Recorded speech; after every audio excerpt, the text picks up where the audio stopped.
Hello students. मैं अनुराधा कुमारी नायक, इतिहास विभाग, मारवाड़ी कॉलेज रांची। आइए फर्स्ट ईयर की छात्राओं के लिए आज का टॉपिक है इंग्लैंड में औद्योगिक क्रांति के कारण। औद्योगिक क्रांति इंग्लैंड में ही क्यों प्रारंभ हुई? यह विचार करने वाली बात है कि मशीनीकरण अथवा औद्योगिक क्रांति की शुरुआत इंग्लैंड से ही क्यों हुई। औद्योगिक क्रांति का विकास सभी देशों में एक साथ नहीं हुआ। इसका सूत्रपात 18वीं शताब्दी में सर्वप्रथम ब्रिटेन में हुआ। यह सत्य है कि फ्रांस इस सदी में सर्वप्रमुख देश था और यूरोप की संपूर्ण राजनीति फ्रांस के इर्द गिर्द घूमती थी। राज्य क्रांति से पहले तक उद्योग धंधों तथा व्यापार में वह इंग्लैंड से काफ़ी आगे था। उसकी जनसंख्या इंग्लैंड से तिगुनी थी। उसके पास रेशम, पटसन, कोयला, लोहा तथा जनशक्ति का पर्याप्त भंडार था। इस प्रकार कच्चा माल तथा उद्योगों में मशीनी क्रांति के लिए आवश्यक चालक शक्ति की उपलब्धता की दृष्टि से वह इंग्लैंड से कहीं अधिक बढ़ा हुआ था। फिर भी औद्योगिक क्रांति का प्रारंभ फ्रांस में ना होकर इंग्लैंड में हुआ। यह आश्चर्यजनक तो था ही, परंतु इसके कई कारण थे। ब्रिटेन पहला देश था जिसने सर्वप्रथम आधुनिकीकरण को महसूस किया। इसके कई कारण थे। सबसे पहला कारण है राजनीतिक स्थिरता। 17वीं शताब्दी में ब्रिटेन राजनैतिक दृष्टि से अन्य यूरोपीय देशों की अपेक्षा अधिक सुदृढ़ एवं संतुलित था। इसके 3 भाग अर्थात इंग्लैंड, वेल्स तथा स्कॉटलैंड एक ही राजतंत्र अर्थात सम्राट के आधिपत्य में थी। ब्रिटेन में संवैधानिक सरकार स्थापित थी तथा राजनैतिक दृष्टि से स्थिरता तथा शांति का वातावरण था।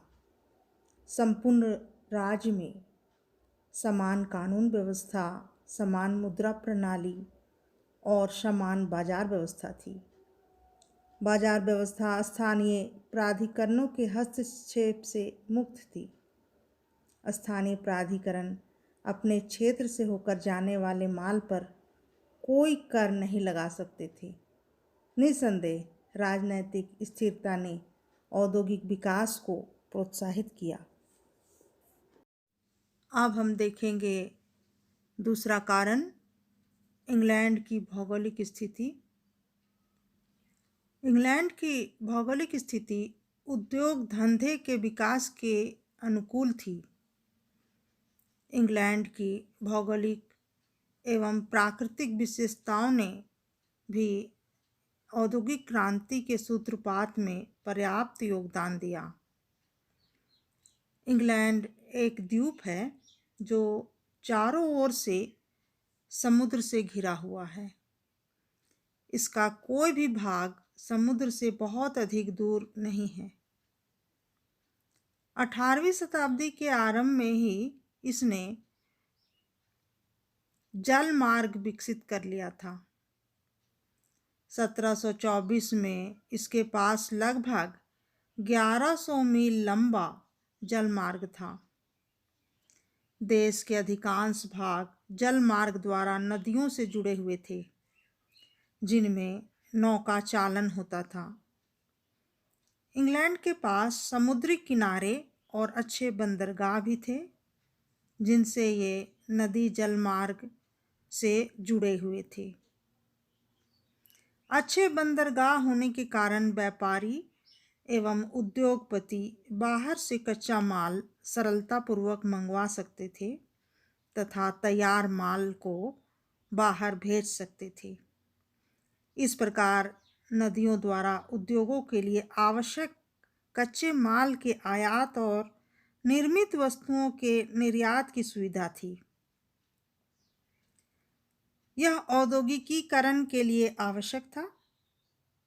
नदियों द्वारा ढोया जाने वाला सामान सीधे तटपोतों तक सुविधापूर्वक पहुंचाया जा सकता था। इससे परिवहन की सुविधा भी प्राप्त हुई। आगे चलकर रेलवे का आरंभ होने से आवागमन और माल ढुलाई की सुविधा और अधिक हो गई। यहाँ की शीत जलवायु ने लोगों को शक्तिशाली, साहसी एवं परिश्रमी बना दिया था। इंग्लैंड के कुछ भागों का मौसम कपड़ा उद्योग के लिए विशेष रूप से उपयुक्त था। अगला कारण है मुद्रा का व्यापक प्रयोग। 17वीं शताब्दी के अंत तक ब्रिटेन में विनिमय अर्थात आदान प्रदान के साधन के रूप में मुद्रा का व्यापक प्रचलन हो चुका था। परिणाम स्वरूप अधिकांश लोगों को अपना उपार्जन वस्तुओं के स्थान पर मजदूरी एवं वेतन के रूप में प्राप्त होने लगा था। अब लोग अपनी आमदनी को इच्छानुसार अनेक वस्तुओं को खरीदने में खर्च कर सकते थे। इस प्रकार विभिन्न वस्तुओं की मांग बढ़ने से बाजारों का विस्तार हुआ, जिससे औद्योगिकीकरण को प्रोत्साहन मिला।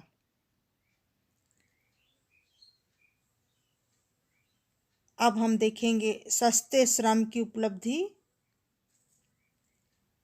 18वीं शताब्दी के प्रारंभिक वर्षों में इंग्लैंड में साझी कृषि का प्रचलन था।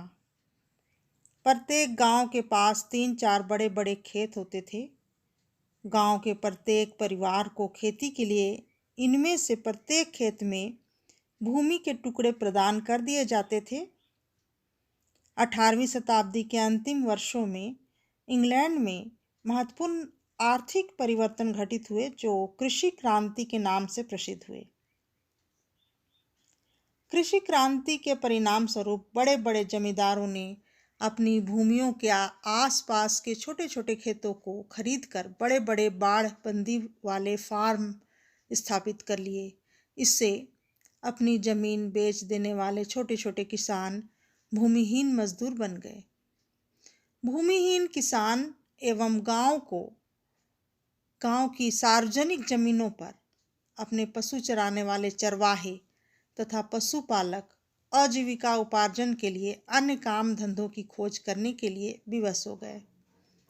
उनमें से अधिकांश निकटवर्ती शहरों में चले गए, जिससे पर्याप्त मात्रा में सस्ता श्रम उपलब्ध होने लगा। सस्ते श्रम की उपलब्धि ने इंग्लैंड में औद्योगिक क्रांति का पथ प्रशस्त करने में पर्याप्त योगदान दिया। ग्रामों से आने वाले असंख्य मजदूर सस्ती मजदूरी पर काम करने के लिए सरलतापूर्वक तैयार हो जाते थे।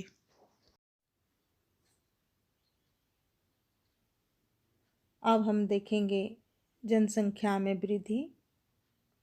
जनसंख्या में वृद्धि ने भी औद्योगिकीकरण में सहायता पहुंचाई। 18वीं शताब्दी में राज्य द्वारा चिकित्सा की व्यवस्था किए जाने, गरीबों एवं निसहायों के लिए कल्याणकारी कार्य किए जाने से गरीबी, बीमारी और भूखमरी को नियंत्रित किया गया। इससे मृत्यु दर में कमी आई और जनसंख्या में वृद्धि हुई। कृषि, पशुपालन तथा छोटे उद्योगों के बल पर ही इस जनसंख्या का निर्वाह नहीं हो सकता था, अतः बड़े उद्योग और कल कारखाने स्थापित किए गए। अब हम देखेंगे विशाल शहर, उन्नत व्यापार एवं वित्त। इंग्लैंड में बड़े बड़े शहरों के अस्तित्व, उन्नत व्यापार एवं वित्त ने भी औद्योगिक क्रांति के प्रस्फुटन में पर्याप्त सहायता दी। 18वीं शताब्दी में यूरोप में क्षेत्रफल एवं जनसंख्या की दृष्टि से अनेक शहरों का विकास होने लगा था। 1750 से 1800 ईस्वी के मध्यवर्ती काल में यूरोप के 19 शहरों की जनसंख्या बढ़कर दुगुनी हो गई थी। इनमें से 11 शहर अकेले ब्रिटेन में थे। इन 11 शहरों में लंदन सर्वाधिक विशाल शहर था। यह देश के बाजारों का केंद्र था। अन्य बड़े बड़े शहर भी लंदन के निकटवर्ती क्षेत्रों में ही स्थित थे। व्यापारिक दृष्टि से लंदन का संपूर्ण विश्व में एक महत्वपूर्ण स्थान था। 18वीं शताब्दी तक इटली और फ्रांस के भूमध्य सागरीय बंदरगाहों के स्थान पर हॉलैंड तथा ब्रिटेन के अटलांटिक बंदरगाह भूमंडलीय व्यापार के केंद्र बन गए थे। इसका परिणाम यह हुआ, लंदन अंतर्राष्ट्रीय व्यापार का महत्वपूर्ण केंद्र बन गया। लंदन एम्स्टर्डम के स्थान पर अंतर्राष्ट्रीय व्यापार के लिए ऋण प्राप्ति का प्रमुख स्रोत तथा इंग्लैंड, अफ्रीका एवं वेस्ट इंडीज के मध्य स्थापित त्रिकोणीय व्यापार का केंद्र बन गया। एशिया और अमेरिका में व्यापार करने वाली कंपनियों ने लंदन में अपने कार्यालय स्थापित कर लिए थे। अगला पॉइंट है आवागमन के अच्छे साधन। इंग्लैंड में आवागमन के अच्छे साधन विद्यमान थे। मुख्य रूप से नदी मार्ग एवं समुद्री तट की सुरक्षित खाड़ियों में पानी के जहाज़ों द्वारा विभिन्न बाजारों में माल का आवागमन होता था। उल्लेखनीय है कि रेल मार्गों का विकास होने से पहले जल मार्ग परिवहन का प्रमुख साधन था। स्थल मार्गों की अपेक्षा जल मार्गों द्वारा किया जाने वाला परिवहन कम खर्चीला होता था तथा उसमें समय की भी कम लगता था, समय की भी बचत होती थी। 1724 ईस्वी में इंग्लैंड में लगभग 1160 मील लंबा नदी जल मार्ग था। देश के लगभग सभी स्थान नदी जल मार्गों से परस्पर जुड़े हुए थे। इंग्लैंड के अधिकांश स्थान पहाड़ी क्षेत्रों के अतिरिक्त नदी जल मार्ग के निकट स्थापित थे। इंग्लैंड की नदियों के लगभग सभी नौचालनीय भाग समुद्र से जुड़े हुए थे। परिणाम स्वरूप नदी पोतों द्वारा लाया जाने वाला माल सरलतापूर्वक तट पोतों अर्थात समुद्र की तटीय जहाज़ों तक ले जाया जा सकता था। तट पोतों, जिन्हें सामान्य रूप से कोस्टर के नाम से जाना जाता था, पर अनेक नाविक काम करते थे। उल्लेखनीय है कि 1800 ईस्वी में 1 लाख नाविक तटपोतों पर काम करते थे। तटपोतों पर काम करने वाले नाविकों की इस विशाल संख्या से इंग्लैंड की उन्नत व्यापार की स्थिति का अनुमान सरलतापूर्वक लगाया जा सकता था।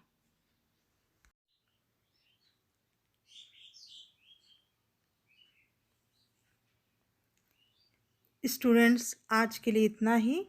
अगले लेक्चर में हम इंग्लैंड में औद्योगिक क्रांति के कारण को जारी रखते हुए आगे पढ़ेंगे।